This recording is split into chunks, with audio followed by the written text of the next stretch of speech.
El sol del 17 viene asomando, ¿eh? Hemos llegado, estamos a, bueno, ¿cuánto?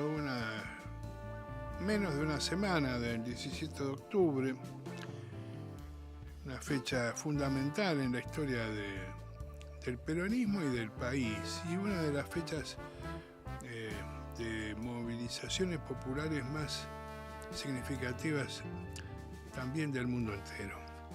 Del siglo XX, ni hablar.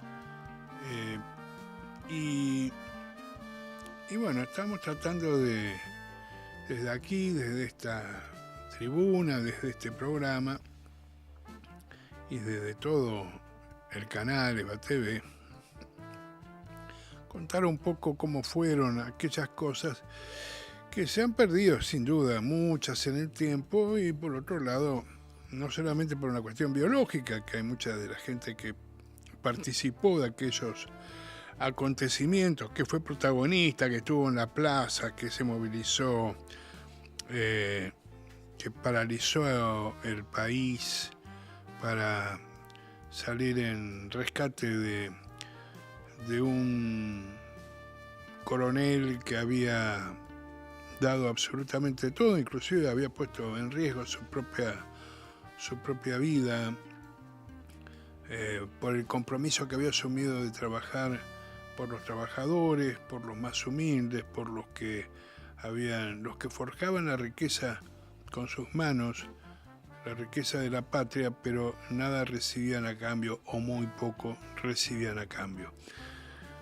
Nos vamos a ayudar en esta oportunidad con un material de video que tiene una historia que me involucra en lo personal, porque fui uno de los responsables del guión y de la idea en general, la investigación histórica, producto que se hizo, tiene ya sus años, parece increíble, y quizás por eso nos va a permitir ver a una serie de entrevistados a los que llegamos en aquel momento, cuando se cumplían los 50, que pensar que el año que viene estamos cumpliendo 80 años, ¿eh? O sea que este es un material, y yo lo he vuelto a ver y me parece como si lo hubiéramos hecho ayer. Sin embargo, ya de por sí también ya es parte de la historia del peronismo este material que vamos a ver. Lo vamos a ver no hasta el 17 de octubre, lo anticipo desde ahora porque me parece importante. Esto va a terminar justamente cuando, un día como hoy, pero desde hace 79 años atrás, un 12, entre el 12 y el 13 de octubre de 1945. Y de alguna forma arrancamos contando un poco la historia de Perón y algunas cuestiones que se fueron dando en esos días previos que bueno, terminaron con una movilización que nadie esperaba, pero que de alguna manera demostró la voluntad del pueblo argentino y del pueblo trabajador de dejar de ser un convidado de piedra para convertirse en protagonista de la historia. Este material que vamos a ver tuvo la dirección de Jorge Gallero, un importante director, en la producción Renato Miari, Eduardo Valdés, y una cantidad muy grande de personal técnico de primer nivel que trabajó para desarrollar, para hacer, para concebir un material que, bueno, ahora vamos a compartir, lo vamos a ir compartiendo en bloques, distintos bloques que son temáticos, que cada vez que hagamos una pausa haremos algún comentario al respecto.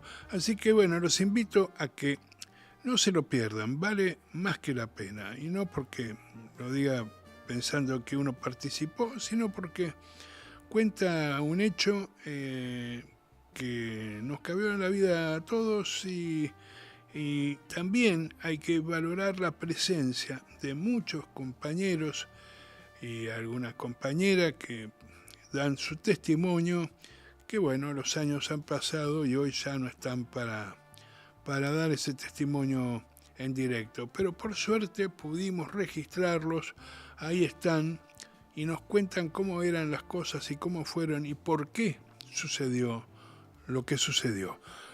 Vamos a empezar a verlo y de tanto en tanto nos volvemos a encontrar para hacer algún comentario.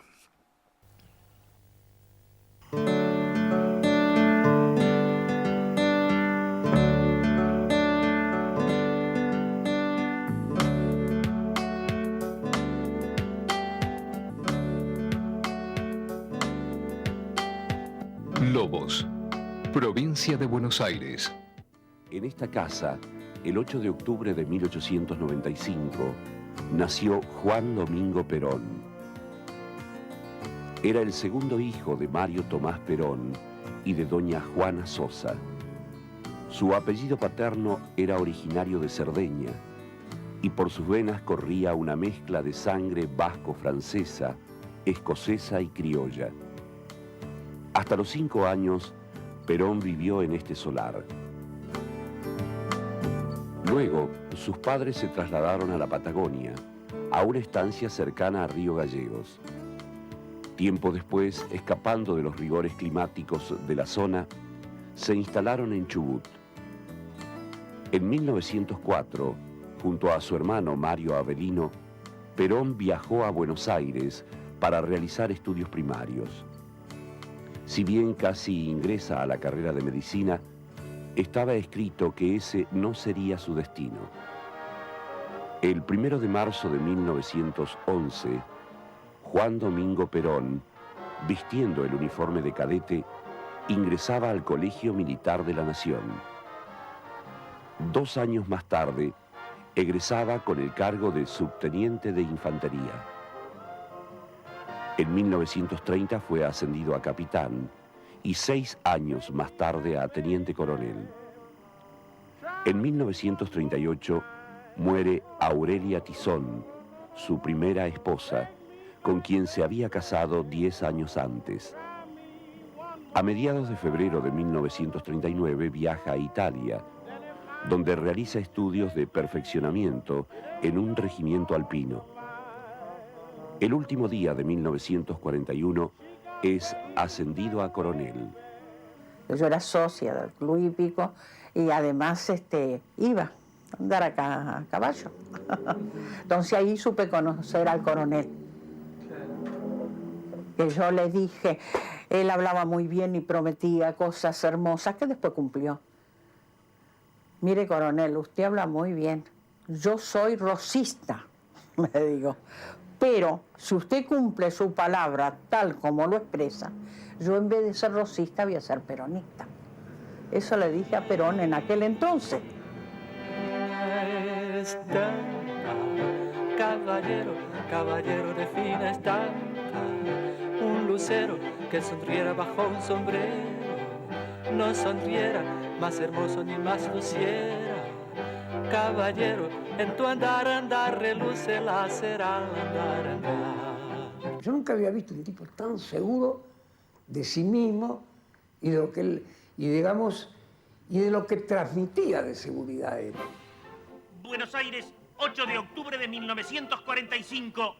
En medio de insistentes rumores sobre presiones militares de Campo de Mayo, exigiendo su renuncia, el vicepresidente de la Nación, coronel Juan Domingo Perón, festejó su cumpleaños número 50 en compañía de camaradas y amigos. También se encontraba presente la joven actriz de radioteatro Evita Duarte.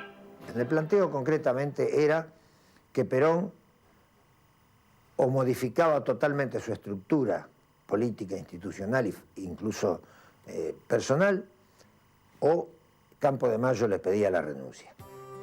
Evita era en aquel momento una ascendente actriz de radioteatro que había conocido al coronel Perón un año antes durante la campaña por las víctimas del terremoto de San Juan y con el que convivía prácticamente desde el comienzo de la relación.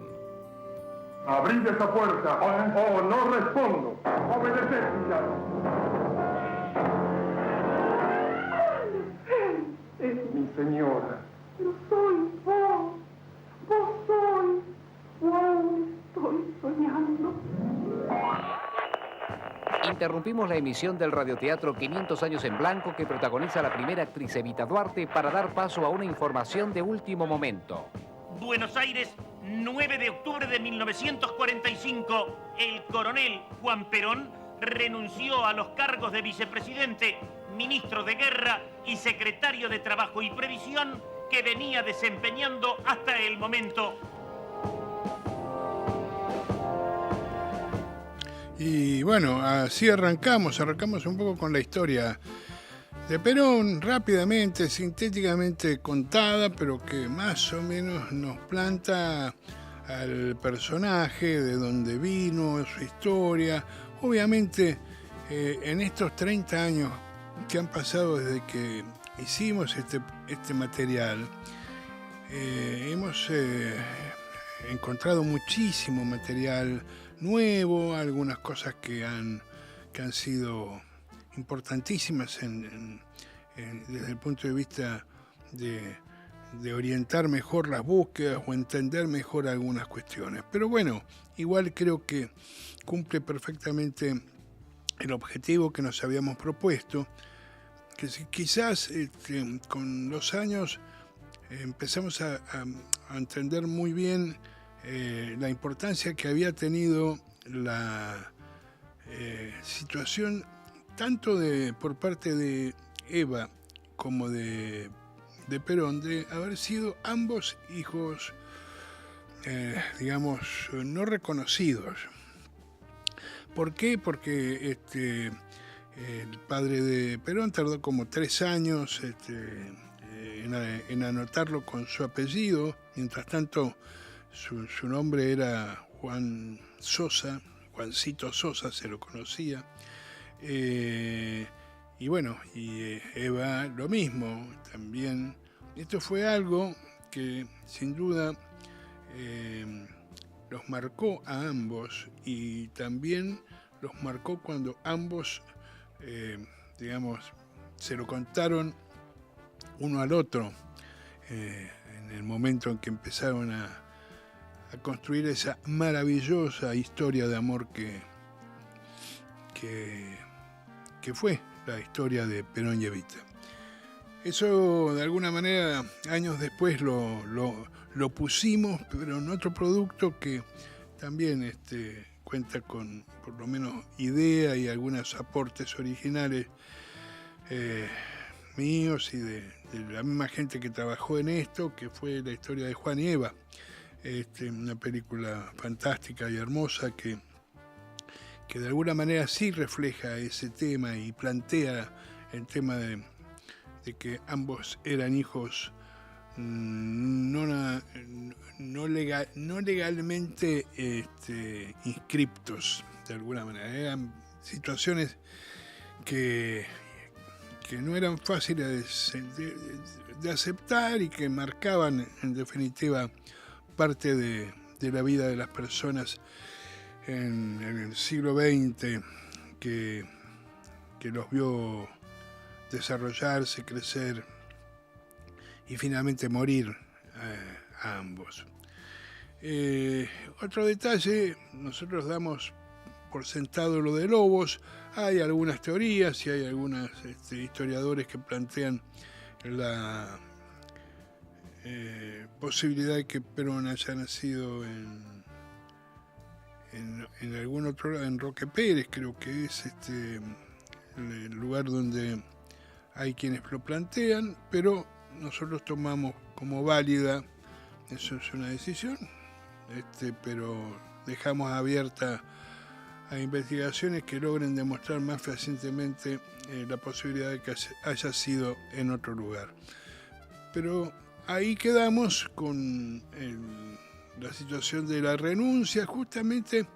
A ver, Perón cumple 50 años, que no es poca cosa, pero además es el número redondo, perfecto. 50 años cumple el 8 de octubre. y la presión militar, la presión de los sectores que lo querían fuera del gobierno, la presión de Braden, que lo vimos en el programa anterior, hicimos un raconto de las presiones que ejerció Braden, no solamente cuando fue embajador, sino también una vez que estuvo asignado al Departamento de Estado, continuó su cruzada contra las posibilidades de crecimiento político de Perón. Bueno, todo eso confluyó para que hubiera una movida muy fuerte que provocó que Perón finalmente, el 9 de octubre, un día después de su cumpleaños, renunciara a los cargos que tenía. Y ahora vamos a seguir viendo cómo continúa esta historia.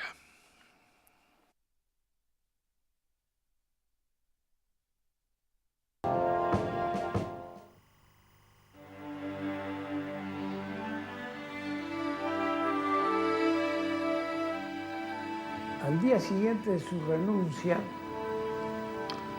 el coronel Perón volvió a la Secretaría para despedirse del personal y del público que estaba ya en las veredas.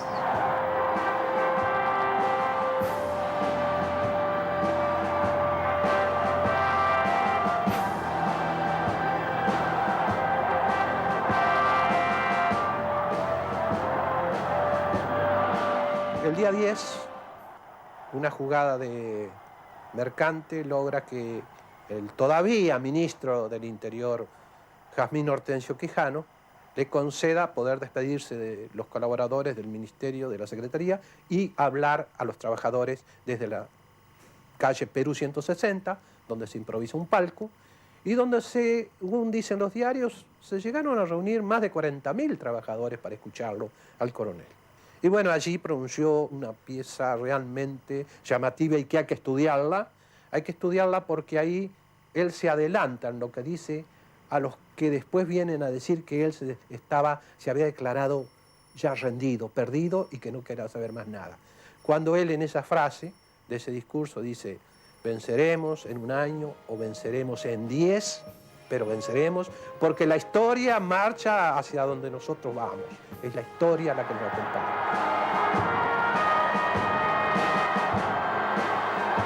Ya íbamos todos y se juntan 20.000 personas, pero nada más que no había diario, no había televisión, no había radio. Nada más que sabiendo que el coronel se iba, allí fuimos todos. Y entonces escuchamos por primera vez, presidente, le empiezan a gritar, presidente, presidente, presidente. Al momento de su renuncia, Perón era la figura dominante del movimiento militar del 4 de junio de 1943, que consagró presidentes a los generales Rawson, Ramírez y Farrell. A diferencia del golpe de septiembre de 1930 que derrocó a Hipólito Yrigoyen, plebiscitado para un segundo mandato presidencial, esta nueva incursión castrense había terminado con un gobierno ilegítimo, fruto del fraude electoral más escandaloso. Uriburu, Justo, Ortiz y Castillo fueron los protagonistas de este período conocido como la década infame.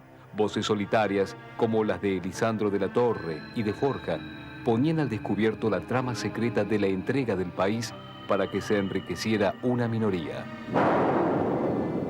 En un país donde estaba el Partido Conservador, con dirigentes conservadores que no le permitían votar, que no lo dejaban entrar a los cuartos oscuros, no lo dejaban entrar al lugar de votación, y en algunos lugares cuando lo dejaban entrar, por ejemplo, le voy a contar un caso, entra a votar, el presidente, que era del Partido Conservador, agarra un sobre, primero acepta la libreta de enrolamiento, después agarra un sobre, agarra la boleta del Partido Conservador, la pone en el sobre, cierra el sobre, se lo da al votante y le dice, sírvase, póngalo en la urna, como una tortura moral todavía. Ese era el ambiente que se vivía. Bueno, antes de llegar Perón, que existían muy pocos sindicatos, no alcanzaba a 200.000 más o menos afiliados, y ya en poco tiempo lo llevó a 1,000,000 y pico ya. Importe de lo recaudado hasta la fecha en la colecta Pro San Juan. Del discurso del coronel Perón reproducimos las siguientes palabras. Y hoy, A poco más de 8 semanas del luctuoso suceso, os confieso, señor presidente, que esta suma, que pasa de los 33 millones de pesos, puede muy bien motivar el orgullo de todos los argentinos, porque en la elevada cifra está contenida la honda emoción de humildes y pudientes, de viejos y jóvenes, de mujeres y niños, que por igual han sentido en carne propia la enorme desgracia de nuestros hermanos de San Juan. El viejo Departamento Nacional de Trabajo se convirtió a fines de 1943 en secretaría. Desde allí, Perón desplegó una actividad incesante, estableciendo y haciendo cumplir una vasta legislación laboral en beneficio de las clases trabajadoras. Se reglamentaron mejoras en las condiciones de trabajo, horarios, vacaciones y feriados pagos, aguinaldo. Se incorporaron varios millones de argentinos al sistema previsional y se crearon tribunales de trabajo en todo el país. Hasta los peones de campo tuvieron su estatuto, lo que causó la indignación de la oligarquía agropecuaria, acostumbrada a tener comportamientos feudales en pleno siglo XX. Y en la Gran Buenos Aires, a pocas cuadras o metros de la llamada Casa de Gobierno y del llamado Palacio de las Leyes, una vergüenza social grababa sobre el anónimo corazón de la ciudad el signo de un mea culpa imperdonable. Así vivían hasta ayer, en un ayer que nació con este siglo y cuyo... En la renuncia de Perón, los sectores más humildes presentían que sus ilusiones de una vida mejor estaban en peligro. Ellos, los de antes, se preparaban para volver. Sin duda, esa era la sensación que tenía el pueblo trabajador a partir de, bueno, un Perón que de la noche a la mañana, para muchos, había dejado de tener presencia, ya no era más funcionario, había quedado fuera. Más allá de la movilización, importante movilización del día 10, que de alguna u otra manera fue la despedida, una despedida muy inteligentemente armada por Quijano, Hortensio Quijano. Habrá sido tal la forma, es una curiosidad de la historia.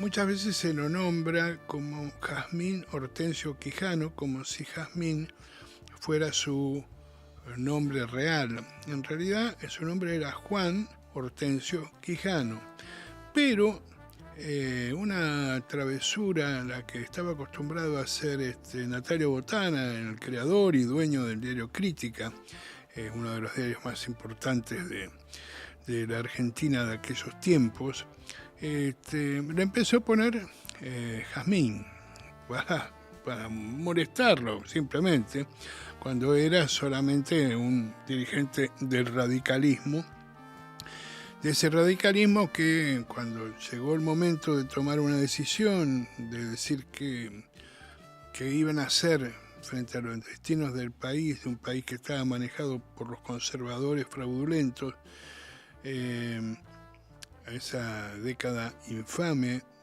de la que muchos radicales eran parte. De hecho, Ortiz y Castillo lo fueron.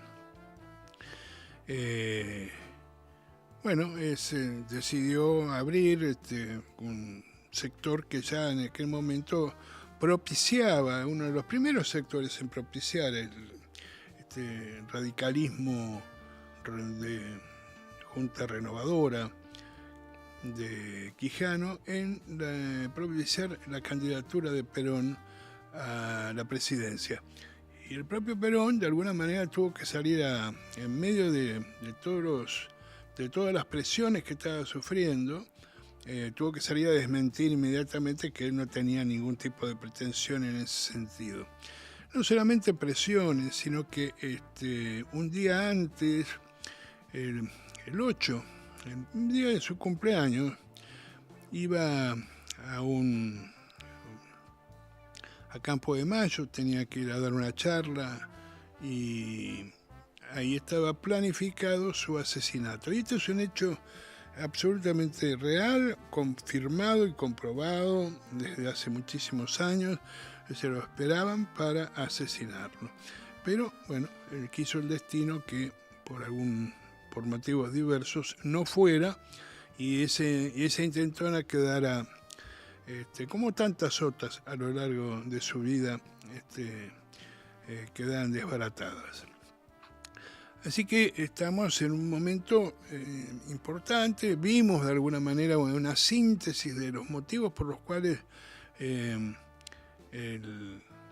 este Perón, que había aparecido en la vida política, de alguna manera trabajando con lo que nadie había trabajado, impulsando las leyes que, bueno, venían pregonando desde tiempo inmemorial muchos dirigentes políticos, los socialistas, que siempre dicen nosotros somos los primeros. Sí, fueron los primeros en plantear, en tratar de llevar adelante, pero concretaron muy poco de la propuesta.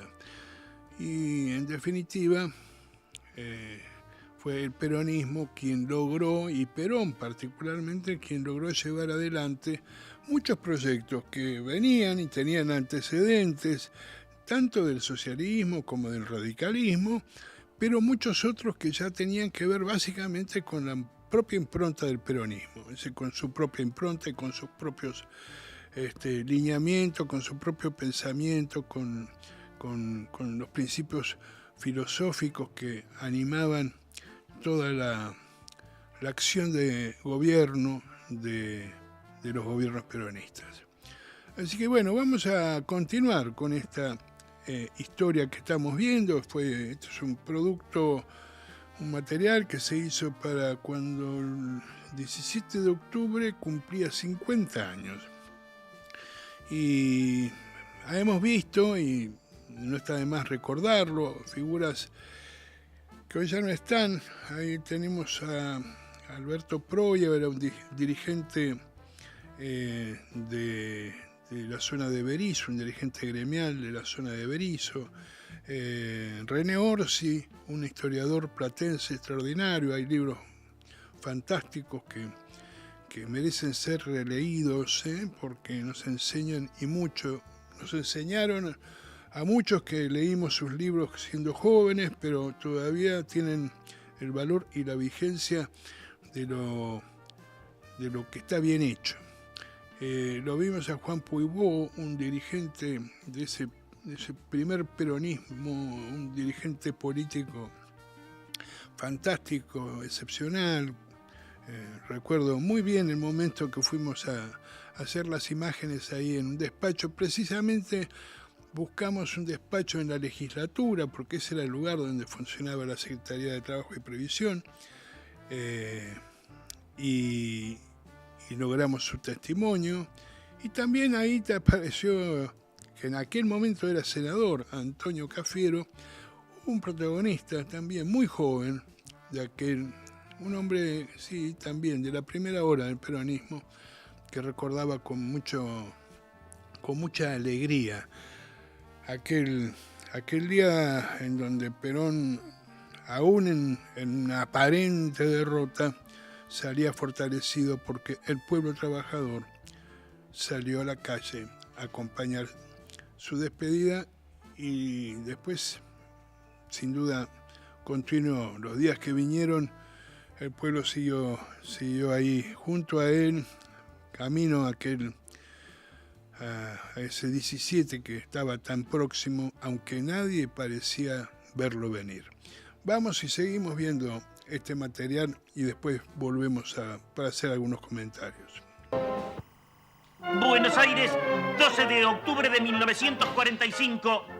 Una elegante multitud se dio cita en las inmediaciones del circo. Significaba que figuras civiles que respondían, estaban mucho más cerca del campo de los partidos tradicionales, conservadores, radicales, socialistas, comunistas, demócratas, progresistas, todas estas fuerzas, que hacen un acto importante de presencia en la Plaza San Martín. Del lado que rodeaba cercano simpatizantes del coronel, lo llamaron el picnic champañero, porque parece que consumieron algunas botellas de champán mientras permanecían allí, en los canteros de la Plaza San Martín. Los militares y los marinos no querían que el gobierno fuera a la corte, querían tomar el gobierno ellos, ¿no? Que lo sacaran a Farrell y tomar el gobierno ellos. Y le gritaban el gobierno en la corte, los civiles que estaban en la Plaza San Martín. Piden que se vaya Perón, sino que se vayan todos los militares. Y piden que el gobierno se pase a la corte. Y sale un almirante cuyo nombre no voy a mencionar a los balcones y cuando lo increpa la multitud, dice, no me increpen, yo no soy Perón. Por suerte. Saliste de la esquina, oligarca loco, el pueblo no te quiere, ni yo tampoco. Las damas de la oligarquía empiezan a traer viandas con vinos finos, con sándwich. Sí, por eso es el nombre de picnic, como si fuera un picnic.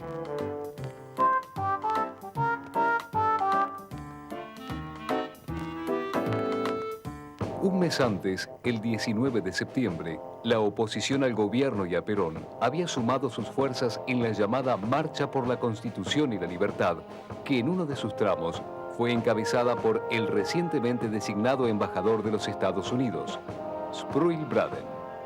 Un embajador que ha actuado mucho en el Caribe, siempre interviniendo en las cuestiones internas de estos países, que viene con una consigna. Primero, tratar de convencerlo a Perón que acepte los condicionamientos de Estados Unidos, que se sume a la estrategia de los Estados Unidos para América Latina, y que no, bueno, lo van a acompañar, lo van a ayudar, Pero no le contesta. En una segunda entrevista ya se puso la cosa más picante, y Perón le dijo, si yo hago lo que usted me pide aquí en la Argentina, a los que hacen eso los llaman hijos de puta.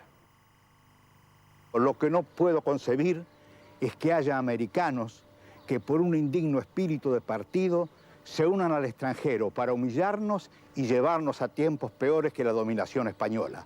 Una tal felonía ni el sepulcro la puede hacer desaparecer.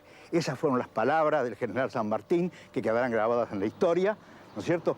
Y que los argentinos debíamos repetirla más a menudo.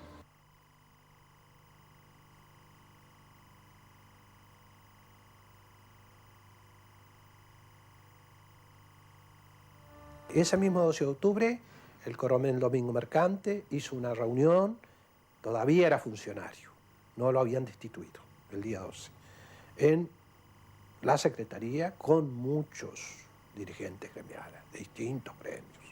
Él habla de 80 representantes gremiales con quienes conversó.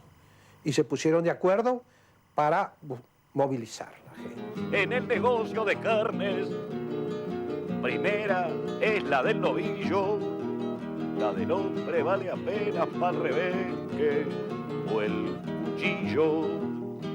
Pero acá hubo temporadas que éramos esclavos en la fábrica. Y lo tomaban escapar por una semana, le hacían comprar pantalón, blusa blanca, gorra y al otro día lo echaban. A principios de siglo se instalaron en la ciudad de Berisso grandes frigoríficos de capital norteamericano. Allí trabajaron miles de hombres y mujeres en condiciones infrahumanas. A partir de 1943, con la aparición de dirigentes como Cipriano Reyes, comenzó a inclinarse la balanza de las luchas gremiales a favor de los obreros. Nosotros teníamos una organización que era la más fuerte en la industria de la carne y la más combativa. Buenos Aires, 13 de octubre de 1945. En horas de la madrugada, una comisión policial encabezada por el mayor Héctor D'Andrea procedió a detener en su domicilio de la calle Posadas al coronel Juan Domingo Perón. Fue trasladado a la isla Martín García para comenzar su confinamiento. Aquella noche, algunos festejaron.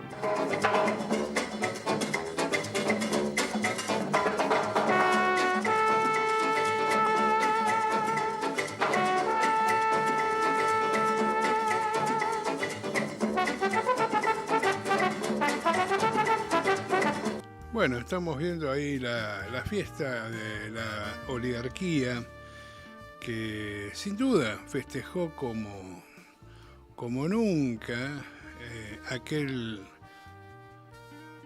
hecho tan traumático para Perón en particular, para su círculo íntimo, para Evita, para los amigos, de alguna manera los compañeros que estaban con Perón desde la primera hora, y obviamente para los trabajadores que empezaron a ver rápidamente en qué consistía esta caída de Perón. Rápidamente empezaban a sentirse las consecuencias, porque las patronales se sintieron de alguna manera absolutamente liberadas de todos los compromisos que de una u otra manera debían cumplir mientras Perón estuviera al frente de las áreas clave del gobierno. Perón acumulaba una capacidad política enorme, secretario de Trabajo y Previsión, ministro de Guerra y vicepresidente. Era el gobierno de Perón, sin duda. Farrell, en ese sentido, cumplía de una u otra manera no digo que sea solamente protocolar, pero políticamente el poder estaba en manos de Perón. Y en esos días, los días después de la renuncia, el 9, el 10 se despide, el 11 de alguna manera desaparece, se va con Evita y un grupo íntimo a distintos lados, buscando a dónde de alguna manera refugiarse, sería la palabra, y terminan yendo a un parador en el Delta, Tres Bocas, donde, pasan ahí un día, básicamente un día de tranquilidad, con todo lo que sin duda sería la angustia que sentían tanto Perón como Evita. Ustedes piensen que Perón estaba más forjado, y de alguna manera algunas de las cuestiones que sucedieron él las había impulsado, las impulsa como impulsan los grandes líderes en algún momento algunas acciones. Hay que hacerlo, hay que impulsarlo, aunque no sabes hasta que ocurren cuál va a ser el final de esas historias, de esas decisiones que uno toma. Sin duda Perón sabía, buscó el respaldo de los trabajadores, que consiguió ese 10 de octubre ahí en la esquina de Diagonal Sur y Perú, y eso de alguna manera lo debe haber tranquilizado, pero tampoco estaba nada absolutamente cerrado. Sabemos, me adelanto un poco a cómo va a seguir la historia, porque esto obviamente le falta lo más importante, que es llegar al 17 de octubre, que no lo vamos a hacer hoy. Seguramente en la semana vamos a tener distintos momentos donde el 17 va a estar más que presente, y nosotros cuando volvamos, que va a ser algo así como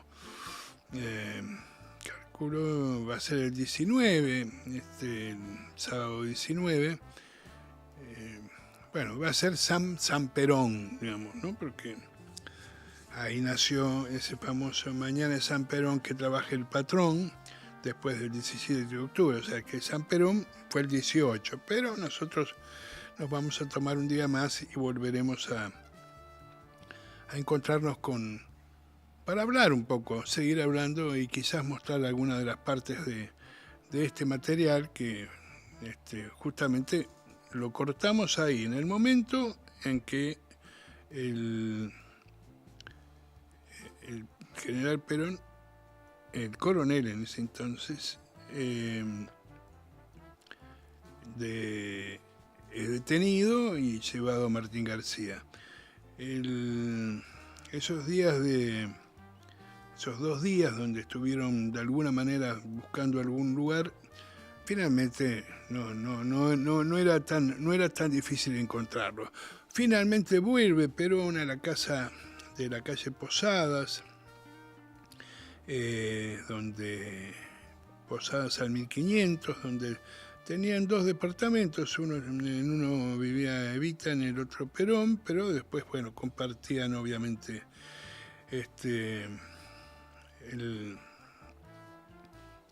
la convivencia que tuvieron prácticamente desde el mismo día en que se conocieron. Así que estamos en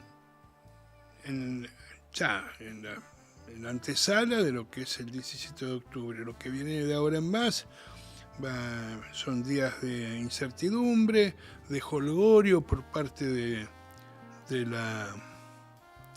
lo que podríamos llamar la oligarquía, que se sintió feliz, salió a festejar, se agolparon adelante del círculo militar, ahí en Plaza San Martín, con lo que se dio en llamar el picnic champañero, porque tomaban champán y se mandaban a pedir sandwichitos de miga en las principales confiterías del centro porteño. Seguramente irían a comprar, que estaba muy cerquita, al Hotel Plaza, que por aquel momento era, con el Alvear, que también existía, eran los 2 grandes hoteles que tenía la ciudad de Buenos Aires.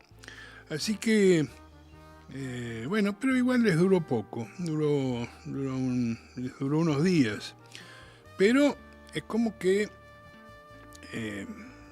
por aquel momento el pueblo trabajador sintió la angustia de haber perdido, por lo menos transitoriamente, a quien ya habían de alguna forma convertido en su conductor, en su líder, en la persona que de alguna manera los interpretaba y trabajaba para que ellos alcanzaran cada día una mejor calidad de vida, mejores beneficios, mayores posibilidades en todos los terrenos y sentidos. Toda la acción social que Perón desplegó durante esos años, todas las leyes que se habían formulado, sin duda habían calado muy hondo en miles y miles, cientos de miles y millones también de trabajadoras y trabajadores. Inclusive, muy poquito, en esos días, en lugares donde debían cobrar el aguinaldo, los patrones decían, anda, que te lo pague Perón. Eso es algo que hay testimonios que así lo atestiguan. O sea, habían vuelto a las andadas, habían vuelto a lo que de alguna manera siempre ocurre cuando un gobierno popular cae. Viene alguien que quiere hacer todo lo contrario y bueno, así pasó en aquellos días de octubre, pero que bueno, todavía falta lo mejor. Lo mejor va a venir dentro de unos días, en esta semana que comenzaremos a vivir ahora nomás, el próximo lunes. A partir de ahí pasarán un par de días donde todo se fue, todo lo que estaba ahí fermentando. Finalmente, bueno, es como un volcán que se puso en movimiento, ese volcán de la historia que transformó la Argentina para siempre. Por eso este material que hemos visto hoy, nosotros en aquel momento lo llamamos el 17 de octubre, el día que cambió la historia. Creo que sigue siendo absolutamente tan vigente ese título que pusimos hace 30 años como ahora. ¿Por qué? Porque realmente cambió la historia. Y la seguirá cambiando en la medida que siga siendo el punto de referencia, el punto de arranque para todas las luchas, batallas que tenemos que dar como peronistas para volver a enarbolar bien alto las banderas de la justicia social, básicamente la justicia social. ¿Cómo podemos permitir, cómo podemos los peronistas callar frente a cada vez que el que hoy es presidente de la nación dice la justicia social es una aberración? ¿Cómo no salimos en ese mismo momento a decir, a gritar que no lo es, que es en definitiva la piedra angular de una sociedad diferente, una sociedad en donde todos tengamos las posibilidades de tener una vida mejor? Así que inspirémonos, estamos en el mes de octubre, Nació Perón un 8 de octubre. Apenas se pudo festejar ese 50 cumpleaños, esos 50 años, porque estaba en medio de un berenjenal que prácticamente se lo lleva puesto. Pero bueno, sobrevivió y después sigue dando batalla, a pesar de todas las cosas que vinieron, que fueron muchas, extraordinarias durante un tiempo, fueron de lucha durante muchísimos años y siguen siendo de lucha. Quizás sea nuestro destino y nosotros lo único que tenemos que tratar de hacer es estar a la altura de los desafíos que nos aguardan. Las nuevas y las viejas generaciones, aquellos que lo vivimos o vivimos de alguna manera, estuvimos más cerca de ese tiempo fundacional, y quienes hoy son los que tienen que tomar realmente en sus manos las banderas para llevarlas nuevamente a la victoria. Me despido, espero que pasen un 17 de octubre de lo mejor, y será hasta la semana que viene. Lo mejor para todos ustedes, gracias por estar ahí. Entren, ya lo repito y lo reitero, entren a evatv.com, vean su programación, tarde, noche, en todos los horarios hay una propuesta peronista que vale la pena seguir, apoyar, para que siga creciendo, como tenemos que seguir creciendo los peronistas para ser cada día más fuertes, volver a ser una alternativa de gobierno y volver a conquistar las nuevas primaveras. Chao. Hasta la semana que viene.